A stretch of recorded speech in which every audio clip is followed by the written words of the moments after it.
Hi, I'm Tim. Welcome to our channel and thanks for logging on. If you enjoy these videos, do me a favor and subscribe to our YouTube channel right here at Watchbox Reviews. I would really appreciate it, and I promise to update daily. If you love this watch, you can see it and you can purchase it on our website, thewatchbox.com. Today we are discussing an Hublot complication that may force you to reevaluate your opinion of Hublot. This watch is not bombastic, it's not overblown, it's not even oversized in the sense of being awkwardly chunky or inappropriate with formal attire. This is the titanium Hublot Classic Fusion Aerofusion Moonphase. Properly speaking, it's an open dial titanium watch with a triple calendar system and a moonphase with multiple sapphire discs over the dial and a remarkably slim case profile of only 12.1 millimeters thick. It's thinner on the wrist than a Rolex Daytona. In titanium, it is very light, 45 millimeters in diameter, but it doesn't look it or feel it. Ergonomics are superb, and you can see how the case begins to bend around the wrist at its edge. So even though it is 54.7 millimeters lug to lug, you can see it arcs down and around the wrist. It doesn't wear like a 54 lug to lug. I can recommend this watch for a wrist as small as 14.5 centimeters circumference. Like all large Hublot watches, it is very comfortable. The ergonomics are superb. You can see that downward cant of the lugs that I described.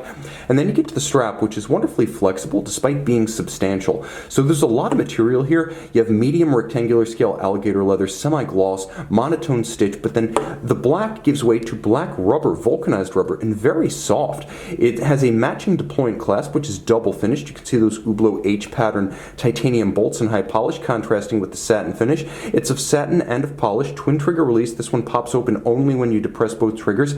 Inside you see the Hublot H motif as well as polish and satin finish. So Hublot styling and finishing even some of these detail components. It's a minder system, so you actually tuck excess length underneath the clasp, and then there's no need for minder loops externally, and you don't see any extra strap. It's a very clean and secure solution. It's very similar to a system used by Omega, and I endorse that setup on both brands. The case itself is of high polish, but it's done tastefully. As you can see, the case band on this watch is relatively slim.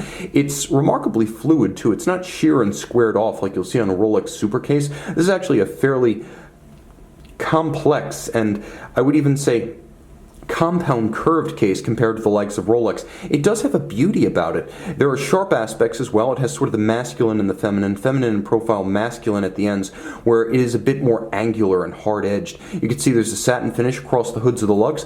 The bezel gasket is fully expressed as a styling feature, as it would be on a Royal Oak offshore. Turn it all over, you can see the flank of the bezel in polish, the tops in satin finish. Once again, those titanium polished bolts providing contrast. You can see multiple layers of this dial. There's the top sapphire, there's a second sapphire on which the diamond faceted applique indices sit, a set of separate sapphires for the moonphase display, and then you have a series of skeletonized discs for the calendar system. So you can see there is the day, there is the month, there is the radial date, and then coaxial with that, a crescent style moonphase. You pull the crown out, there is a stop seconds functionality, and you can see the rest of the caliber HUB1131, effectively a Sellita SW300 with the Dubois de Praz module on top. But there is a lot of mechanism under there to appreciate, and it's a feast for the eyes. If you love watches, you're going to love this one. Note, the underlying sapphire that serves as the base of the dial is smoked to create a little bit of a gradient haze to match the gray of the metal of the watch. Now you can see the case back is pretty simple. It's a display case back showing you the Sellita SW301, a Sellita version of an ETA 2892A2 that powers proceedings, 28.8 beat rate, 42-hour power reserve, bidirectional automatic winding, and of course you've got that stop seconds function. You also have the triple calendar, and you have hours and minutes along with seconds. Note the counterweighted H logo of the seconds hand. Hublot, excellent with details. 50 meters water resistant. It's not an aquatic watch, and it's not loomed, so it's not necessarily a full-service 24-hour sports watch, but if ever a sporty watch could double as a dress complication, this would be it. A surprisingly discreet and, I must say, nuanced Hublot. This is the kind of watch that can force you to reconsider your opinion of the brand.